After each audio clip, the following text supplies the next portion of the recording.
I stared at the evidence in my hands, shocked that all of it had been real. A calculated betrayal never feels possible until it's undeniable. My name is Adam Harris, and I'm 33 years old. Each morning, I wake before dawn, check my appointments for the day's HVAC installations, and drink my coffee on the back porch of the house I built with my own hands. Phoebe Harris, my wife of 8 years, believed I would crumble when she announced she was leaving me for Edgar Thompson, the slick salesman she'd been seeing behind my back. Her parents, Harold and Marla Clark, backed her play completely, thinking I'd surrender everything I'd worked for without a fight. They mistook my silence for weakness, my quietness for defeat. What they didn't understand was that I was gathering ammunition for the moment when truth would become my greatest weapon. Before I go any further, let me know in the comments where in the world you are watching from, and make sure to subscribe because tomorrow I will share a story you don't want to miss. But let me start from the beginning. The Clarks' dining room glowed with Christmas lights that reflected off the polished silverware. Red candles flickered in the center of the table, illuminating the faces of Harold and Marla's extended family. Everyone was dressed in their holiday finest, sweaters with tasteful patterns, not the gaudy kind with blinking lights or jingle bells. This was the kind of Christmas dinner where presentation mattered more than comfort. I sat stiffly beside Phoebe, our shoulders not quite touching. She'd been unusually quiet all evening, checking her phone under the table when she thought no one was looking. The turkey had been carved, sides passed around, and wine poured. My glass remained mostly full. I needed a clear head for what was coming. "Remember last Christmas when we all went ice skating?" Marla's cousin asked, filling the awkward silence. "We should do that again this year." I nodded politely, knowing I wouldn't be invited. The evening wore on with forced cheer, the kind that comes when everyone's pretending nothing's wrong. I could almost hear the ticking clock counting down to the moment I knew was coming. Then it happened. Phoebe tapped her fork against her wine glass. The crystal made a delicate ping that silenced the table. She stood up, smoothing the front of her burgundy dress, the one I'd complimented earlier, not knowing what it symbolized. Her lips pressed together for a moment before she drew a deep breath. "I have something to say," she announced.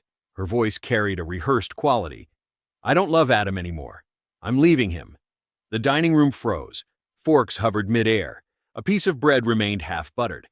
I felt the weight of all eyes shifting between us, waiting for the explosion, the tears, the scene they'd discuss at family gatherings for years to come. Harold nodded from the head of the table, his expression like a judge passing sentence. His eyes met mine with something close to triumph. Marla's lips curled into a small smile, as if to say, "Finally." The rest of the family stared, wide-eyed, uncertain how to react. My heart hammered against my ribs, not from surprise, I'd known for weeks, but from the audacity.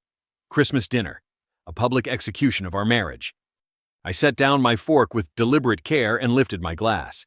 "Congratulations," I said, my voice steady. The confusion on Phoebe's face was worth every second of the pain I'd endured discovering her betrayal. This wasn't the script she'd prepared for. I was supposed to beg, to break down, to give her the moral high ground. "What?" she said. "Congratulations," I repeated. It must be a relief to finally say it out loud. I reached into my jacket pocket and withdrew a small box wrapped in silver paper with a tiny bow. I slid it across the table toward her. "Merry Christmas, Phoebe." Her fingers trembled as she took the box, probably thinking I'd brought her jewelry despite suspecting her affair, another sign of the pushover she thought I was. "What is this?" she asked, suspicion replacing her moment of triumph. "Open it," I said, leaning back in my chair. She hesitated, then carefully removed the wrapping paper and opened the hinged lid. Edgar's voice immediately filled the room, loud and clear from the small speaker I'd rigged to activate when the box opened. "Once he's gone, we'll list it. My sister's already lined up to handle the paperwork. The house should fetch at least $350 in this market. We empty his accounts first, though." "The business is trickier, but with the right paperwork," Phoebe screamed and slammed the box shut, but it was too late. The recording continued playing, Edgar Thompson's voice detailing their plans to strip me of everything I'd built. "You're spying on me?" she shrieked, her face drained of color. "No," I replied calmly. "Just listening when you forgot to check if I was home." The silence that followed was absolute. Every family member sat frozen, processing the implications of what they'd just heard. Marla's hand covered her mouth. Harold's face darkened to a dangerous shade of red. "You son of a—" "Ooh!" Harold rose from his chair, his napkin falling to the floor. I didn't move. just held his gaze across the festive table, among the half-eaten turkey and cranberry sauce. "Sit down, Harold," I said quietly. "We're just getting started." Phoebe shot to her feet, her chair screeching against the hardwood floor. Her hands shook as she grabbed her purse, face flushed with rage and humiliation. "You're disgusting," she spat at me. "Recording private conversations? Who does that?" I took another sip of wine, the rich Merlot bitter against my tongue. "Someone who knows they're being set up." This is illegal," she stammered, looking desperately around the table for support. Her mascara had started to run, black streaks marking the path of angry tears. "Actually, it's not," I replied calmly. "Not in this state. Not in my own house." Her heels slammed against the floor as she stormed toward the foyer. The sound echoed through the sudden silence, punctuated only by Edgar's continued plotting from the small speaker. "And once the accounts are emptied, he'll have no way to fight back. The prenup won't matter if we can prove emotional distress." Harold's face had turned from red to purple. He stood up, napkin crumpled in his fist. "Adam, you turn that thing off right now." I shrugged. "Why? Don't you want to hear what your daughter and her boyfriend have been planning?" "This is Christmas dinner," Marla hissed, finally finding her voice. "This is a family gathering." "Exactly," I said, nodding. "Family. The same family that just applauded my wife announcing she's leaving me. Some family." The front door slammed as Phoebe fled. Harold and Marla exchanged a quick glance before following, muttering apologies to their shocked relatives. The recording played on, filling the room with evidence of their betrayal. I stayed seated, swirling the last of my wine. The remaining family members whispered among themselves, some avoiding my eyes, others staring openly. None of them had known, or at least I wanted to believe none of them had. "I think I'll take my leave," I finally said, standing up. "Merry Christmas." I grabbed the still-playing phone, silencing Edgar's voice mid-scheme, and tucked it into my pocket. The walk to the front door felt longer than usual, the weight of what had just happened settling onto my shoulders. Outside, the December air hit my face like a slap. I breathed deeply, watching the plumes of vapor dissipate in the darkness. Stars glittered overhead, cold and distant, while Christmas lights twinkled on neighboring houses. Such a normal night for such an abnormal moment. In the distance, I saw the red taillights of Harold's Mercedes disappearing down the long driveway. I wondered where they were going. To comfort Phoebe? To call Edgar? To start damage control? I climbed into my truck, the engine roaring to life in the quiet night. The heater slowly warmed the cab as I drove home, my hands steady on the wheel despite everything. The roads were nearly empty. Everyone else was where they belonged on Christmas night, surrounded by people who actually loved them. 20 minutes later, I pulled into our driveway. Our house, my house, the one I'd spent 3 years renovating while Phoebe complained about the dust and the noise, the one she now planned to sell out from under me. I unlocked the front door and stepped into silence. No Christmas music, no laughter, just the soft hum of the refrigerator and the ticking of the grandfather clock in the hallway, a wedding gift from my parents. I remember the day we bought this place. Phoebe had stood in the empty living room, arms spread wide, spinning in a circle. "We're going to build something amazing here," she'd said, her eyes bright with promise. "Our future. Our family." Now I stood in that same spot, but the house felt different, tainted. How many times had she invited Edgar here when I was working late? How many times had they sat at our kitchen table, plotting how to take everything from me? The grandfather clock struck midnight, its chimes reverberating through the empty house. Christmas was officially over. A new day had begun. I walked to my home office and pulled out the bottom drawer of my filing cabinet. Inside was a manila folder, thick with papers I'd been collecting for weeks. Bank statements showing large withdrawals, credit card receipts from restaurants I'd never visited, screenshots of text messages I'd managed to recover, photographs of Edgar's car parked in our driveway when I was supposed to be out of town. I carried the folder to the kitchen table and laid it out carefully, spreading the evidence of their betrayal under the warm light of the pendant lamp. "You picked the wrong fight, Phoebe," I whispered to the empty room. The morning after Christmas dawned gray and bitter cold. I hadn't slept much, maybe 3 hours at most. Every time I closed my eyes, I saw Phoebe's face as the recording played, that mix of shock and fury when she realized I'd known all along. I showered, dressed in my best non-court clothes, dark jeans and a pressed button-down, and packed my evidence folder into a leather portfolio case I hadn't used since signing the papers for my business loan. By 8:30, I was pulling into the parking lot of a modest two-story office building downtown. The brass plaque beside the door read, Chu Family Law. I'd called Macy 2 weeks ago, right after finding the second phone hidden in Phoebe's gym bag. She'd squeezed me in that day, listened without judgment, and laid out a plan that had gotten me through Christmas dinner. Now it was time for phase two. The reception area was empty except for a young woman typing rapidly at her desk. She looked up when I entered. Mr. Harris? Ms. Chu is expecting you. Macy met me at her office door, offering a firm handshake and a serious nod. She was around 40, with sharp eyes behind stylish glasses and a bob haircut that meant business. No wasted movements, no false sympathy, just the competence I desperately needed.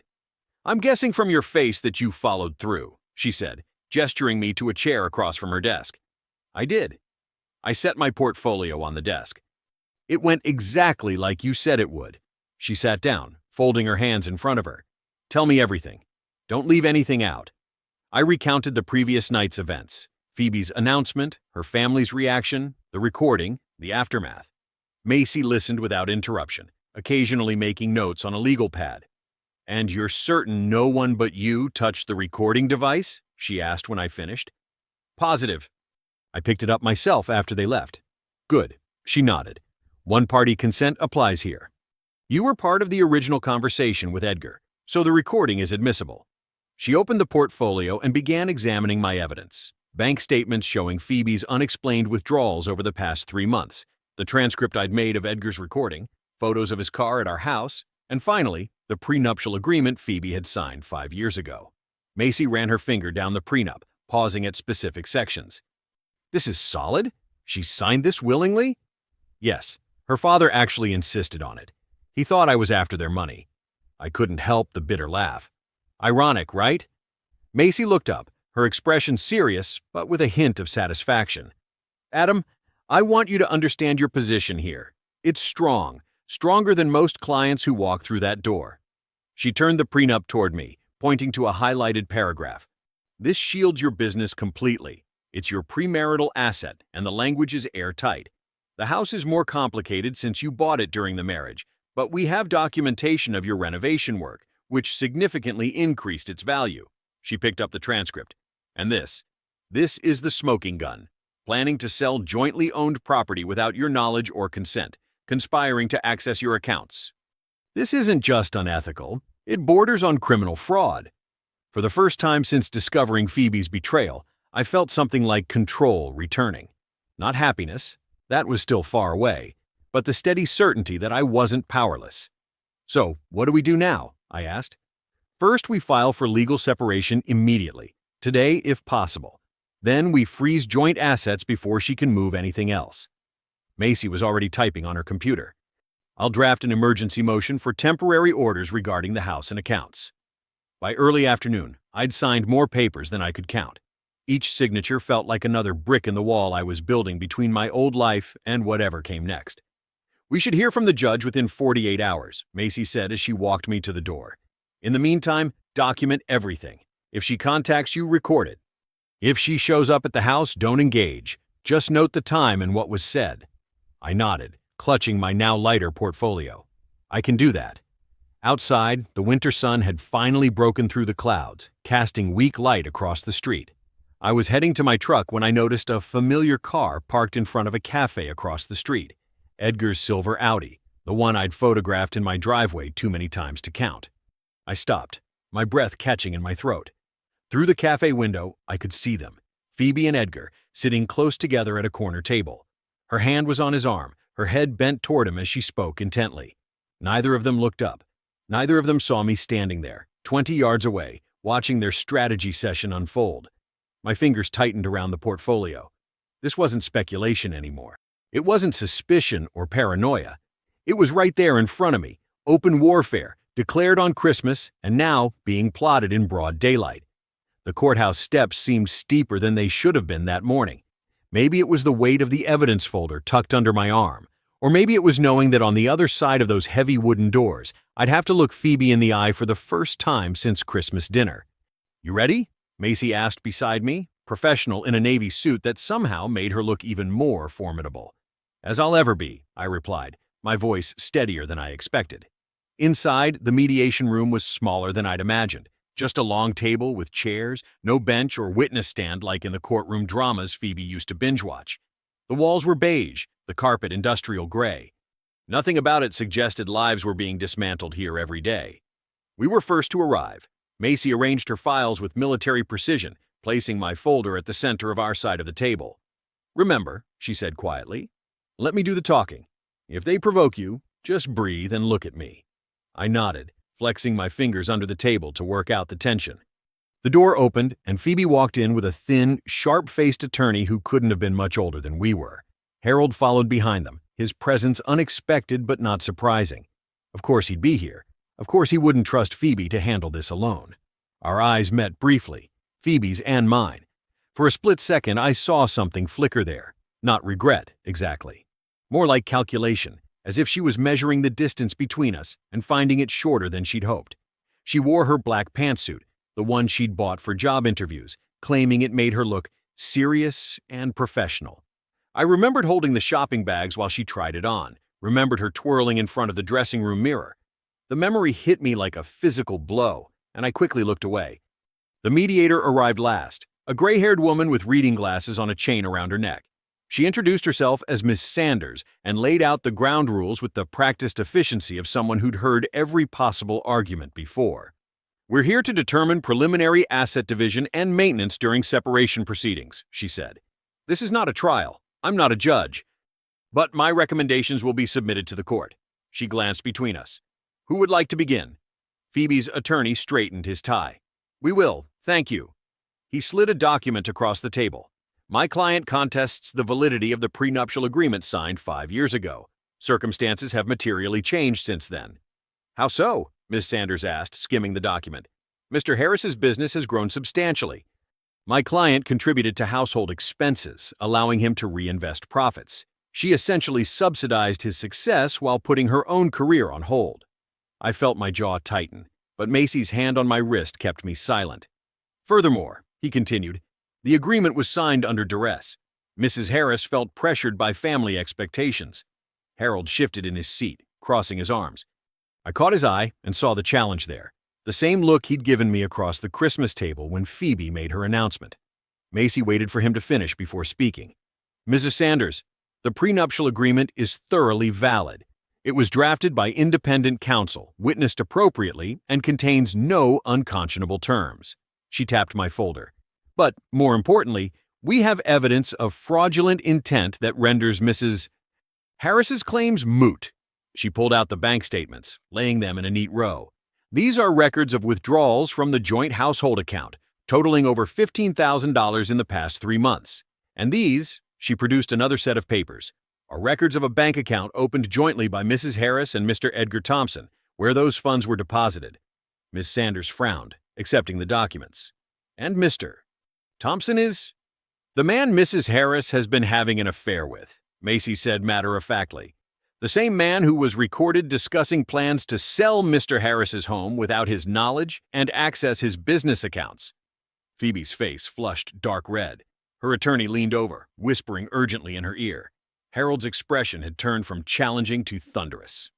"That's not what—" Phoebe started, but her attorney silenced her with a hand on her arm. Ms. Sanders read through the bank statements carefully. "These are concerning allegations, counsel. Do you have the recording mentioned?" "We do." Macy produced a thumb drive. "Legally obtained under one-party consent." The next 10 minutes were excruciating. Sitting there while Edgar's voice filled the room, hearing Phoebe laugh when he suggested they could handle me if I became difficult. I kept my eyes fixed on the table, refusing to watch her face as her own words condemned her. When it ended, Harold was whispering furiously to Phoebe, his face inches from hers. "Push harder," I heard him hiss. "Don't let him win this." But it was already over. Ms. Sanders removed her glasses, her expression hardened. "Based on the evidence presented, I'm recommending the prenuptial agreement remain in force for the duration of proceedings. Furthermore, I'm issuing a temporary freeze on the marital home. No sale, no refinance without mutual consent or court order." She closed her folder with finality. "We'll reconvene in 30 days to assess progress." The victory wasn't dramatic. No gavel banged, no dramatic music swelled. Just a firm nod from Macy and the quiet shuffling of papers as we prepared to leave. Outside, the winter air hit my lungs like freedom. For the first time in weeks, I felt myself smile. "Round one to us," Macy said, squeezing my shoulder. "Don't get overconfident, but this was good." I nodded, breathing deeply. "I'll meet you at your office tomorrow morning to go over next steps?" "Perfect." She headed toward her car. I was almost to my truck when I spotted Phoebe across the parking lot. She stood alone, Harold's car already pulling away. Our eyes locked, and the hatred in her gaze was palpable even from 30 yards away. She pulled out her phone, fingers trembling as she typed something, her eyes never leaving mine. Then she hit send, her mouth twisting into something between a grimace and a smile. My phone stayed silent in my pocket. Whatever message she'd just sent wasn't meant for me. And somehow, that was more unsettling than if it had been. 3 days after the mediation victory, I was heating up leftover pasta for dinner when someone pounded on my front door. Hard, official knocks that made the windows rattle. I wiped my hands, puzzled. It was almost 8 o'clock. Too late for deliveries, too early for trouble. I opened the door to find a sheriff's deputy standing on my porch, her face professionally blank. "Adam Harris?" she asked, checking the name against her clipboard. "That's me." She handed me a thick envelope. "You've been served with an emergency protective order. I need you to read it now, please." My stomach dropped as I opened the envelope. The deputy stood patiently, hand resting casually near her belt while I unfolded the papers. The legal language blurred before my eyes, but certain phrases jumped out. Alleges physical assault. Pushed against garage wall? Fears for her safety. "What is this?" I asked, although I already knew. "Mr. Harris, your wife has filed for an emergency restraining order, claiming you assaulted her during a property exchange yesterday evening." The deputy's voice was matter-of-fact. "The judge has granted a temporary order for 72 hours until a hearing can be scheduled." But I stopped myself. The deputy wasn't there to hear my side. "What does this mean exactly?" "You need to vacate the premises immediately. You can take essential personal items, medications, work materials, but you cannot remain in the home." She gestured to her patrol car. "I'll wait while you pack a bag." I stood frozen in the doorway. "This is my house. My name is on the mortgage." "I understand, sir, but the order is clear. You need to leave now, or I'll have to place you under arrest for violation." 20 minutes later, I stood in my driveway with a hastily packed duffel bag, watching the deputy's taillights disappear around the corner. The pasta was still on the counter, the TV still on in the living room. Everything looked normal, except I wasn't allowed inside. I remembered the garage accusation now. Yesterday, Phoebe had texted that she needed to pick up winter clothes.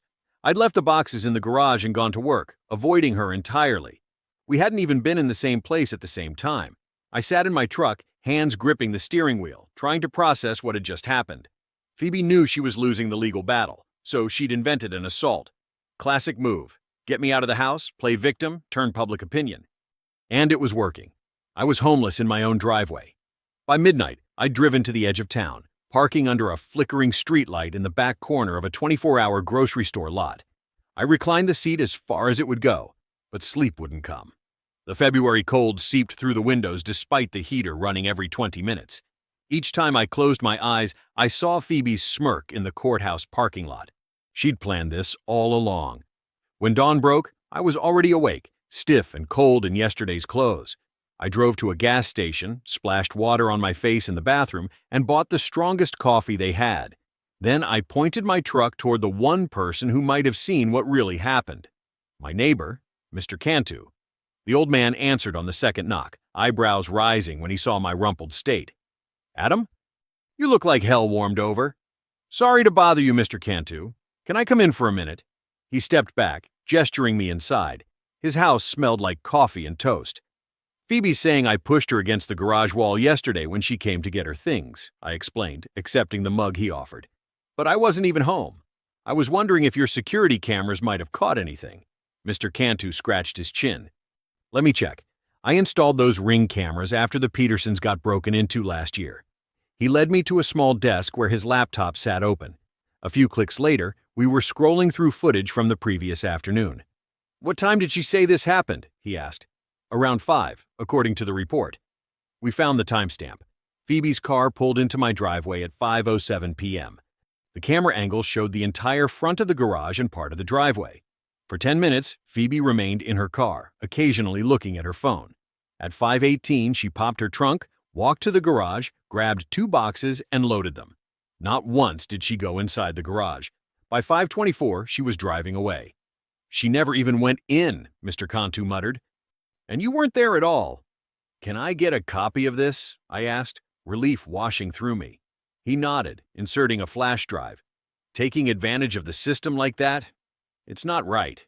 Later that evening, sitting in my truck outside a motel I couldn't really afford, my phone buzzed with a text from Macy.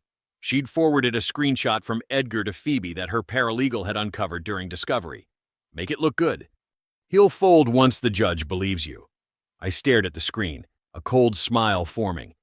"You just handed me your downfall," I whispered to the empty truck cab. The next morning, I walked into Macy's office with a renewed sense of purpose. My back ached from sleeping in the motel bed, but I felt more awake than I had in days. The flash drive from Mr. Cantu felt like a loaded weapon in my pocket. Macy looked up from her computer, glasses perched on the end of her nose.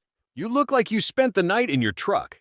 "Just the first night," I said, dropping my duffel by the door. "Motel after that." She shook her head. "This is exactly why I hate these tactical restraining orders. They're abused so often." She gestured to the chair across from her desk. "Show me what you've got." I pulled out Mr. Cantu's flash drive and my phone with Edgar's text. Macy plugged in the drive, and we watched the footage together. Phoebe's car sat in the driveway for those 10 minutes. Then she loaded the boxes without ever going inside the garage. "This is perfect," Macy said, tapping her pen against her legal pad. "There's a clear timestamp. She never entered the garage, and you're nowhere in the frame because you weren't even home." I handed her my phone next. "And there's this." She read Edgar's text aloud. "Make it look good. He'll fold once the judge believes you." Her eyebrows shot up. "Where did you get this?" "Your paralegal found it during discovery. She forwarded it to me last night." Macy leaned back in her chair, a small smile forming. "Adam, do you understand what we have here? This isn't just about defending you against a false accusation anymore. This is evidence of malicious intent to abuse the legal system." She stood up and walked to the whiteboard that covered one wall of her office. She drew a timeline, marking the mediation hearing, then the restraining order filing just hours later. "Here's how we play this at tomorrow's review hearing," she said, writing bullet points. "First, we present the video evidence that contradicts Phoebe's statement. Second, we introduce Edgar's text as evidence of conspiracy. Third, we request sanctions against Phoebe and possibly her attorney for filing a knowingly false report." The strategy made sense. Clean, factual, devastating. "What do you need from me today?" I asked. "I need you to organize everything chronologically," she replied. "Every text, every bank statement, every piece of evidence we have. We're going to create a timeline so clear that even a first-year law student could follow it." We spent the rest of the morning spreading documents across her conference table. Bank withdrawals Phoebe had made over 6 months. Text messages between her and Edgar going back even further. The original recording from Christmas dinner. And now, the security footage and Edgar's damning text. "It was strange seeing your marriage dissected into exhibits and evidence, laid out in cold, sterile rows. 7 years reduced to paper trails and digital timestamps." Around noon, Macy ordered lunch, while I continued organizing the files into a 3-ring binder, creating tabs for each category of evidence. My hands moved mechanically, but my mind was clear. This wasn't about hurt feelings anymore. This was about justice. "We need to be prepared for them to deny everything," Macy said between bites of her sandwich. "Phoebe will claim the video doesn't show the whole story. Edgar will say his text was taken out of context." "Let them," I replied. "The evidence speaks for itself."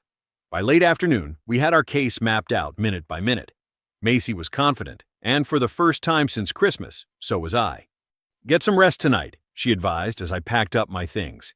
"Tomorrow will be intense." On my way back to the motel, I took a detour past the real estate office where Edgar worked. I wasn't planning to confront him. I just wanted to see. As I drove slowly past, I spotted him in the parking lot, gesturing wildly at another man in a similar suit. Edgar's face was flushed, his tie loosened. The other man shook his head repeatedly before walking away, leaving Edgar standing alone, running his hands through his hair. He was unraveling. Good. Back at the motel, I heated up a microwave dinner and spread my copy of our evidence across the small table. I reviewed each document one more time, memorizing dates and details. The room was quiet except for the occasional hum of the ancient heater kicking on. In that silence, I thought about my house, our house, sitting empty because of a lie. I thought about the business I'd built that Phoebe and Edgar had tried to take. I thought about Christmas dinner and the moment everything exploded into the open. Just before midnight, I packed everything back into my briefcase, double-checking that I had copies of every critical document. I locked the case and set it by the door. Tomorrow, everything changes, I muttered to the empty room. Morning light streamed through the courthouse windows as I adjusted my tie. The marble hallway echoed with footsteps and hushed conversations, but all I heard was my own heartbeat. Macy stood beside me, reviewing notes one last time. "Remember," she said, "let me do the talking. No matter what Phoebe says, no matter how angry you get, wait your turn." I nodded, gripping my briefcase tighter. Inside were the documents that would change everything. Truth packaged in manila folders and clear plastic sleeves. "You ready?" Macy asked. "Been ready since Christmas," I replied. We pushed through the heavy wooden doors into the hearing room. It wasn't a full courtroom, just a large chamber with a judge's bench, tables for opposing parties, and a few rows of seats. Phoebe was already there, whispering with her attorney, a thin man with wire-rimmed glasses. Harold sat behind them, arms crossed and jaw set like he was ready for battle. And there, lurking by the window like he wasn't sure if he belonged, stood Edgar. Our eyes met for a split second. He looked away first. The bailiff called the room to order as Judge Winters entered, a stern-faced woman with silver-streaked hair and reading glasses perched on her nose. She reviewed the file before looking up. "This is a review hearing for the temporary restraining order issued against Adam Harris," she announced. "Ms. Green, as counsel for the petitioner, please begin." Phoebe's attorney stood. "Your Honor, my client fears for her safety. Mr. Harris has become increasingly unstable since their separation. The incident in the garage—" "I'd like Mrs. Harris to describe this incident in her own words," the judge interrupted. Phoebe took the stand, smoothing her skirt before sitting down. She looked different today, hair pulled back severely, minimal makeup, playing the role of the frightened wife. "Adam cornered me when I came to pick up some personal items," she said, voice wavering perfectly. "He was angry about the mediation. He shoved me against the wall and told me I would regret what I'd done." I bit the inside of my cheek hard enough to taste blood. The lie was so complete, so rehearsed. She even touched her shoulder gently, as if remembering the phantom pain. "I have photos of the bruising," her attorney added, sliding papers toward the judge. Judge Winters examined them briefly before turning to Macy. "Counsel for respondent?" Macy stood, calm as still water. "Your Honor, we have evidence that Mrs. Harris's account is not only inaccurate but deliberately falsified." She withdrew a USB drive from her folder. "With the court's permission, I'd like to play footage from a neighbor's security camera that captures the garage entrance during the alleged incident." The judge nodded, and the bailiff connected the drive to a monitor. The footage began playing, date and timestamp clearly visible in the corner. Phoebe's car pulled into the driveway. She sat inside for 3 minutes, never exiting. Then she backed out and drove away. The room went silent.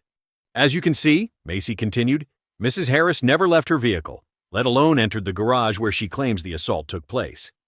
Harold's face had turned scarlet. Edgar shifted uncomfortably by the window. "Furthermore," Macy said, "we have evidence suggesting this accusation was strategically planned." She produced a printout of Edgar's text message, submitting it as evidence. This message was sent from Mr. Edgar Thompson to Mrs. Harris the night before she filed her report. The judge read it aloud. "Make it look good. He'll fold once the judge believes you." All eyes turned to Edgar, who seemed to shrink under their gaze. Judge Winters removed her glasses, her expression hardening. "Ms. Green, are you aware of the penalties for filing false reports?" Phoebe's attorney paled. "Your Honor, my client, I'm referring this matter to the district attorney for review of potential perjury charges," the judge cut in, "and I'm warning you that you may face sanctions if you knew this claim was fabricated." Phoebe stood suddenly. "Adam," she said, her voice breaking, "please, can we just talk about this? Drop all this legal nonsense?" I stared at her, remembering Christmas dinner, remembering the nights I'd spent in my truck, remembering how easily she'd lied about me. "No," I said simply. "We're past talking." Judge Winters banged her gavel.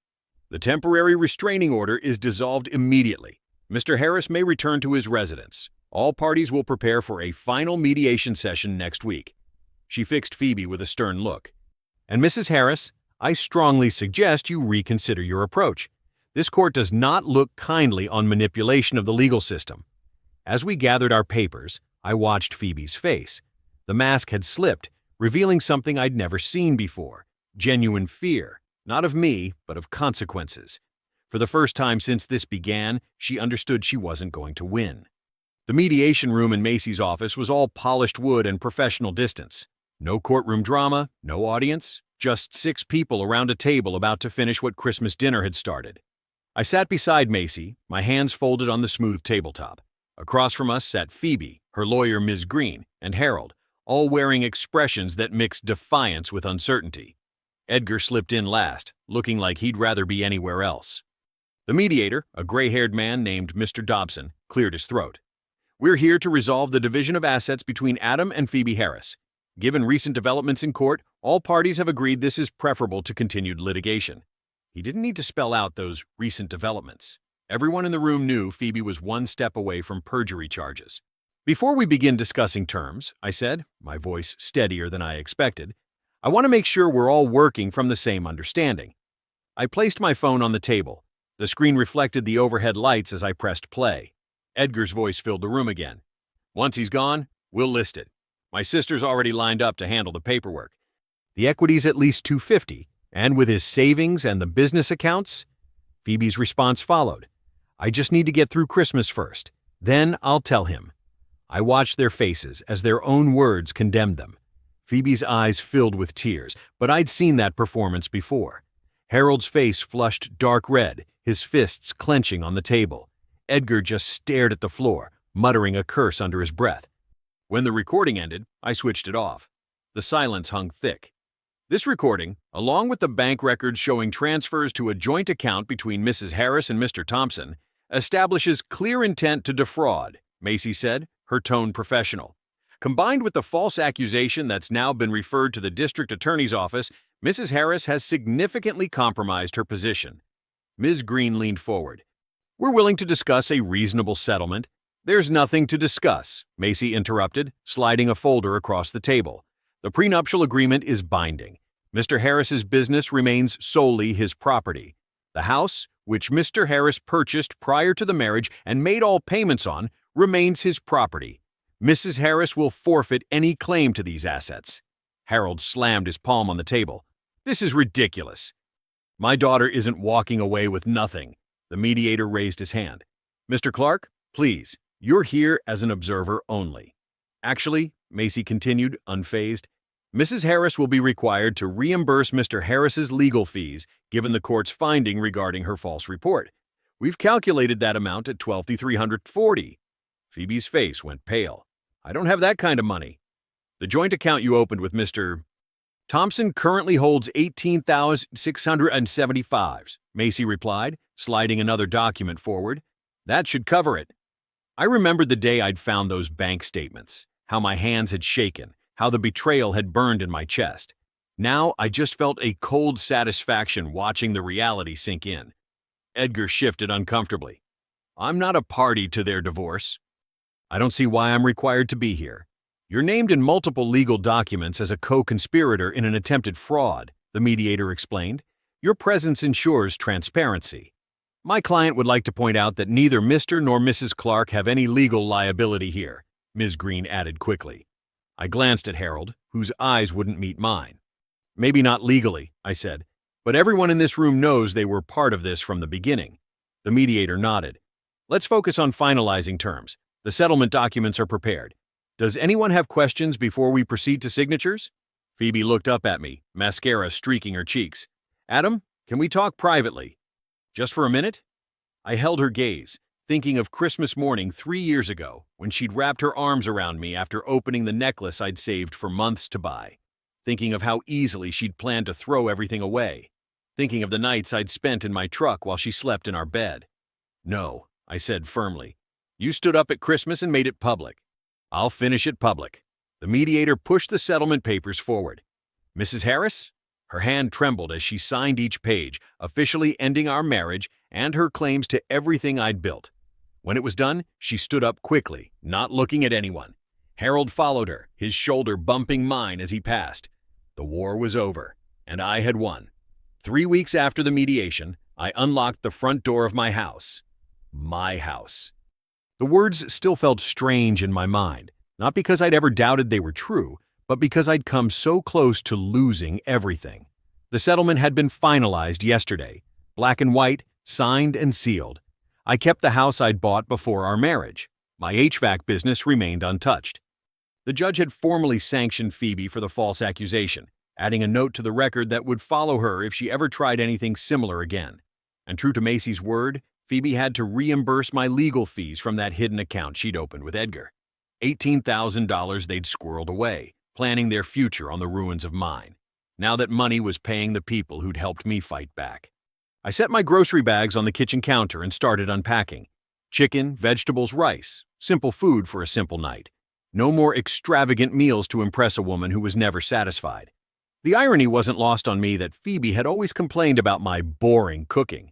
Yet now she was heating up microwave dinners in a one-bedroom apartment across town. Edgar hadn't fared much better. His employer, one of those corporate sales firms with a glossy reputation, had reviewed the public court filings and promptly fired him, citing violation of their morals and conduct clause. Last I heard, he was selling used cars on commission at a lot by the interstate. I chopped an onion, the sharp smell clearing my head. Remember how she used to wrap her arms around me from behind when I cooked? How we'd sway together to whatever song was playing on the radio? Those memories felt like scenes from someone else's life now. The knife came down rhythmically against the cutting board. Sometimes peace sounds like a knife on wood and water coming to boil. Sometimes it sounds like nothing at all. Harold and Marla had withdrawn their support from Phoebe almost immediately after the mediation. Not because they suddenly saw the wrong in what she'd done, but because they couldn't stand the shame of being associated with a failure. The daughter who was supposed to trade up had instead crashed down, and that didn't fit their carefully constructed narrative. The rice cooker clicked on, steam rising gently. "You're better off," Macy had told me during our final meeting. "People who betray you never just do it once." She was right. The pain had faded faster than I expected, replaced by something I'd never anticipated. Relief. No more checking my bank accounts for unexplained withdrawals. No more wondering who she was texting when she smiled at her phone. No more walking on eggshells around her moods. I plated my dinner and sat at the kitchen table, the same table where I'd spread out all my evidence those months ago. The house was quiet. Not the suffocating silence of secrets, but the peaceful quiet of a space that was truly mine. That weekend, I ran into Harold at the grocery store. He was examining avocados when he noticed me at the end of the produce section. Our eyes met for half a second before he quickly looked away, abandoning his shopping cart to disappear down another aisle. I didn't follow him. I didn't need to. His hasty retreat said everything about who had really won. Back home, I poured myself a glass of whiskey and stood in my living room. The furniture was arranged the way I wanted now. The walls held pictures I'd chosen. Every inch of this space reflected choices I'd made freely, without compromise or manipulation. Peace, I realized, doesn't require forgiveness. It requires boundaries and consequences. It requires standing your ground when others try to take what's yours. Sometimes it means watching people walk away and being glad they're gone. I raised my glass to my reflection in the window. "Congratulations," I whispered. The circle was complete. The betrayal had been answered, and in the end, I was still standing. I believe stories such as this find us for a reason. If this one touches you, please subscribe. I share a new one every day. In the meantime, there are 2 stories on the screen that are even better.